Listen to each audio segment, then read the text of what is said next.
कार्तिक शुक्ल पक्ष अष्टमी तिथि को गोपाष्टमी के रूप में मनाया जाता है। इस दिन भगवान श्री कृष्ण ने गोचारण लीला आरंभ की थी। इस दिन बछड़े सहित गाय का पूजन करने का विधान है। इस दिन सुबह जल्दी उठकर अपने नित्य काम कर कर स्नान करते हैं। सुबह ही गायों और उनके बछड़ों को भी स्नान कराया जाता है। गौ माता के अंगों में मेहंदी, रोली आदि के थापे लगाए जाते हैं। गायों को सजाया जाता है। सुबह ही धूप, दीप, पुष्प, अक्षत, रोली, गुड़, जलेबी, वस्त्र और जल से गौ माता की पूजा की जाती है और उनकी आरती उतारी जाती है।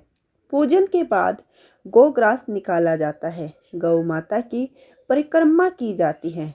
परिक्रमा के बाद गौओं के साथ कुछ दूर तक चला जाता है। तो जो कथा है वो सुनते हैं। भगवान ने जब छठे वर्ष की आयु में प्रवेश किया तब एक दिन भगवान माता यशोदा से बोले, मैया अब हम बड़े हो गए हैं। मैया यशोदा बोली, अच्छा लल्ला, अब तुम बड़े हो गए हो तो बताओ अब क्या करें। भगवान ने कहा, अब हम बछड़े चराने नहीं जाएंगे, अब हम गाय चराया करेंगे। मैया ने कहा, ठीक है, बाबा से पूछ लेना। मैया के इतना कहते ही झट से भगवान नंद बाबा से पूछने पहुंच गए।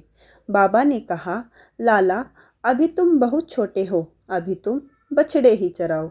भगवान ने कहा, बाबा अब मैं बछड़े नहीं गाय ही चराऊंगा।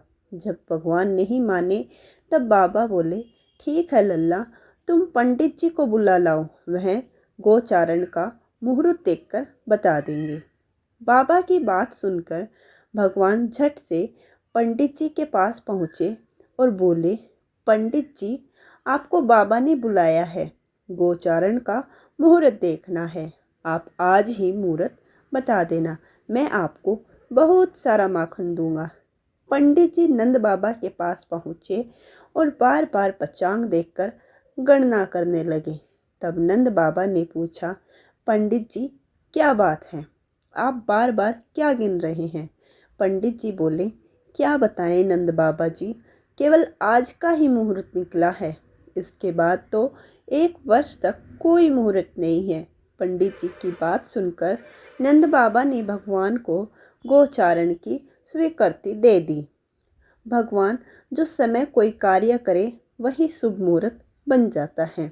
उसी दिन से भगवान ने गोचारण आरंभ किया और शुभ तिथि थी कार्तिक मास में शुक्ल पक्ष अष्टमी।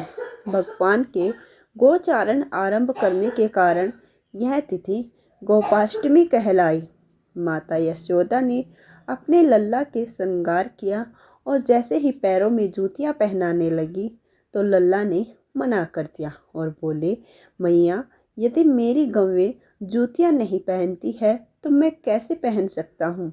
यदि पहना सकती हो तो उन सभी को भी जूतियां पहना दो।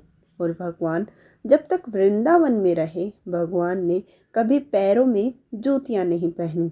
आगे आगे गाय और पीछे उनके बांसुरी बजाते हुए भगवान, उनके पीछे बलराम और श्री कृष्ण के यश का गान करते हुए ग्वाल गोपाल, इस प्रकार से विहार करते हुए भगवान ने उस वन में प्रवेश किया। तब से भगवान की गोचारण लीला का आरंभ हुआ। जब भगवान गोए चराते हुए वृंदावन जाते तब उनके चरणों से वृंदावन की भूमि अत्यंत पावन हो जाती। वह गौओं के लिए हरी भरी घास से युक्त एवं रंग बिरंगे पुष्पों का खान बन गया था।